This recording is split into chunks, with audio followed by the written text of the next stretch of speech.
Belshazzar the king made a great feast to 1,000 of his lords, and drank wine before the 1,000. Belshazzar, while he tasted the wine, commanded to bring the golden and silver vessels which his father Nebuchadnezzar had taken out of the temple which was in Jerusalem, that the king and his princes, his wives, and his concubines might drink therein.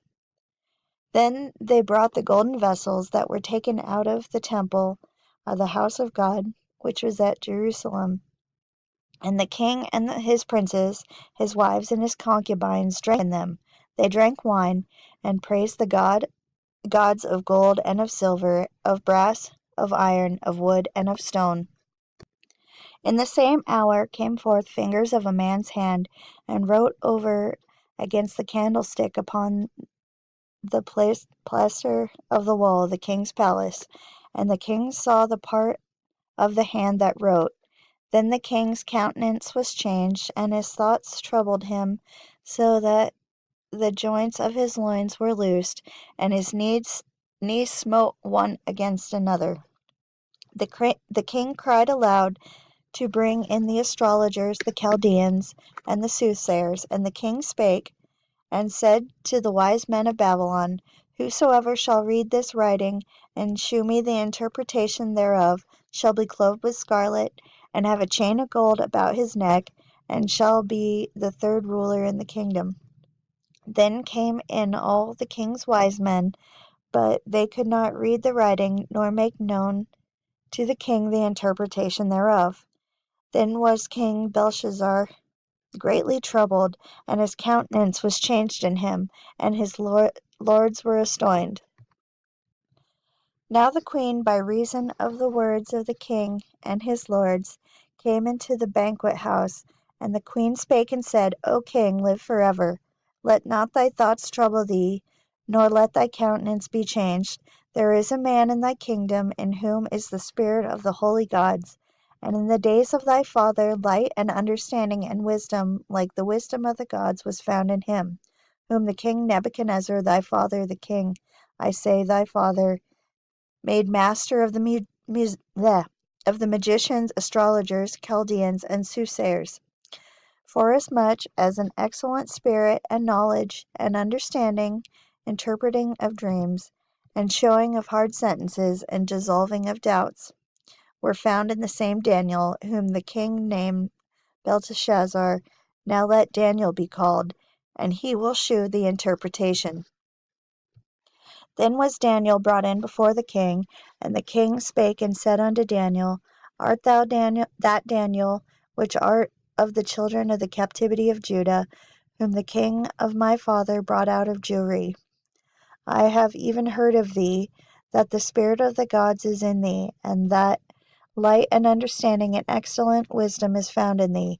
And now the wise men, the astrologers, have been brought in before me, that they should read this writing, and make known unto me the interpretation thereof, but they could not shew the interpretation of the thing. And I have heard of thee, that thou canst make interpretations, and dissolve doubts. Now if thou canst read the writing, and make known to me the interpretation thereof, thou shalt be clothed with scarlet, and have a chain of gold about thy neck, and shalt be the third ruler in the kingdom. Then Daniel answered and said before the king, Let thy gifts be to thyself, and give thy rewards to another. Yet I will read the writing unto the king, and make known to him the interpretation.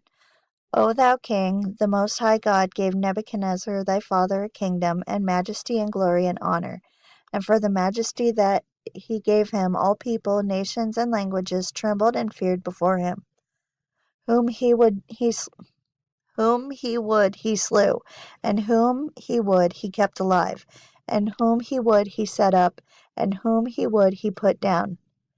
But when his heart was lifted up, and his mind hardened in pride,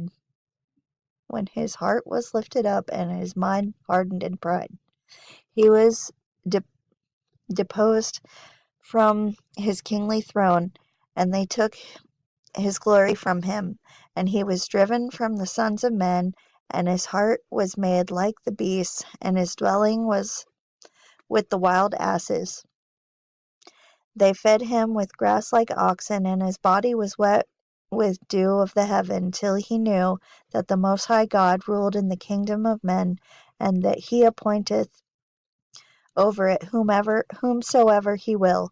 And thou, his son, O Belshazzar, hast not humbled thine heart, though thou knewest all this, but hast lifted up thyself against the Lord of heaven, and they have brought the vessels of his house before thee, and thou and thy lords, thy wives, and thy concubines have drunk wine in them, and thou hast praised the gods of silver and gold, of brass, iron, wood, and stone, which see not, nor hear, nor know, and the God in whose hand thy breath is, and whose are all thy ways, hast thou not glorified.